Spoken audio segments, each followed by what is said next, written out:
बाबर साहब, ये जो शहादत है अली खामनेई साहब की, ये क्या किरदार अदा करने जा रही है इस जंग में।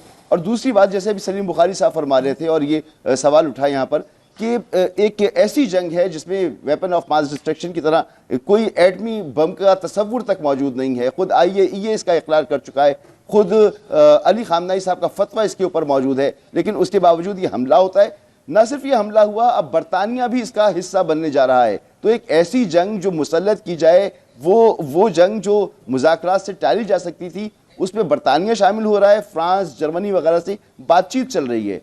सर, ये कैसी दोगलापना है वेस्ट का और दुनिया का? जी बहुत शुक्रिया मसूद साहब। ये दोगलापन और वेस्ट के रवैये को हम बार बार डिस्कस करते हैं, बार बार इसके ऊपर रोना धोना करते हैं।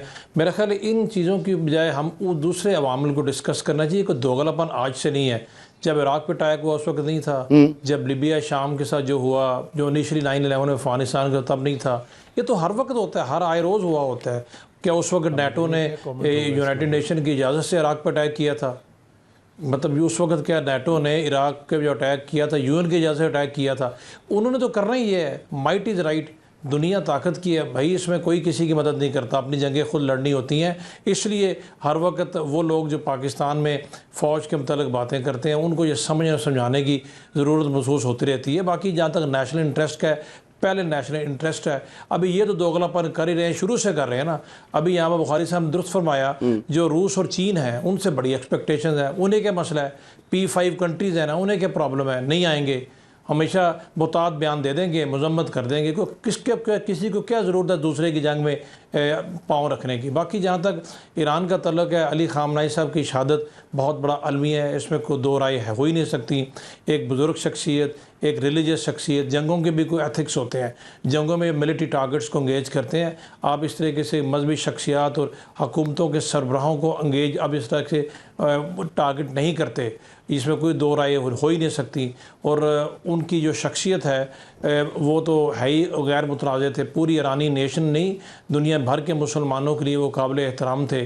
और उनको इस तरीके से टारगेट करके अगर अमेरिका और इसराइल ये समझते हैं कि ईरान में कोई रजीम चेंज हो जाएगा, ये इतना आसान काम नहीं होता। मैं बात इत्तफाक करता हूँ सलीम साहब की बात से। ईरानियन डिफरेंट नेशन है, हर नेशन डिफरेंट होती है, हर नेशन के करैक्टरिस्टिक डिफरेंट होते हैं। ईरानी रेजिलियंट नेशन है, बट ये भी हकीकत है कि अमेरिकन मिलिट्री माइट के सामने ईरान की जो मिलिट्री कैपेबिलिटी है वो बहुत कम है। उनकी एयर फोर्स ना होने के बराबर है, एयर डिफेंस सिस्टम ना होने के बराबर है, नेवी ना होने के बराबर है। उनकी स्ट्रेंथ दो चीज़ों में है। उनकी ग्राउंड फोर्सेस, चाहे वो पासदार इनकलाब है, ईरानी नामी है, उसकी स्ट्रेंथ काफ़ी है। उन्होंने इराक ईरान वॉर में अपना लोहा मनवाया भी था। दूसरा, उनके पास मिसाइल का स्टॉक पाइल है। अभी देखना पड़ेगा स्टॉक पाइल कितना है। और ये मिसाइल जब टारगेट कर रहे हैं इसराइल को और अमेरिकन बेसिस के ऊपर, बहुत बड़ा इम्पैक्ट इनका नहीं आ रहा, वो वहीं से न्यूट्रलाइज हो जाते हैं। तो जब तक वहाँ पर इम्पैक्ट नहीं आएगा उस वक्त तक तो अमेरिका और इसराइल को हीट फील नहीं होगी। ये तो बुनियादी चीज़ है ना जी। अमेरिका चाहता है कि जंग जल्दी ख़त्म हो जाए, ईरान चाहेगा कि प्रोलॉन्ग हो, बट प्रोलॉन्ग करने के लिए भी कोई कुछ ना कुछ आपके पास तो होना चाहिए। और हमें ये भी डिस्कस करना चाहिए कि 8 महीने पहले जब जंग हुई उस वक्त बड़ी आसानी से इजरायली ने टारगेट करके ईरानियन साइंटिस्ट को, मिलिट्री लीडरशिप को टारगेट किया। तो आयतुल्लाह अली खामनेई उनके लिए सब कुछ थे, बहुत बड़ी शख्सियत थे। उनकी हिफाजत को भी तो उन्होंने इंश्योर नहीं किया। मैयर्स क्यों नहीं लिए गए? बस भाई सारी चीज़ें देखनी चाहिए। आपके टॉप मोस्ट लीडर जो हैं, पहली स्ट्राइक में उनको उन्होंने टारगेट कर दिया है। तो दुनिया जहान में इवन सेकंड वर्ल्ड वॉर में देखें, जितने भी, चाहे वो हिटलर था, चाहे वो चर्चिल था, लेकिन वो जाने को तैयार नहीं थे गालिबन। और आप जो फरमा रहे हैं बिल्कुल ठीक, ये कमज़ोरियाँ हैं। और इन कमज़ोरियों के साथ भी अगर ईरान की कौम ने ये फैसला किया है कि वो इस जंग में जाती हैं, तो फिर देखना होगा कि क्या उनके पास ऐसा मौजूद है। ऐसी जंग का इंतखाब किया ही क्यों, अगर वो जैसे कि अगर कमज़ोर हैं और लड़ नहीं सकते, और लड़ सकते हैं तो किस स्ट्रेंथ पर लड़ सकते हैं,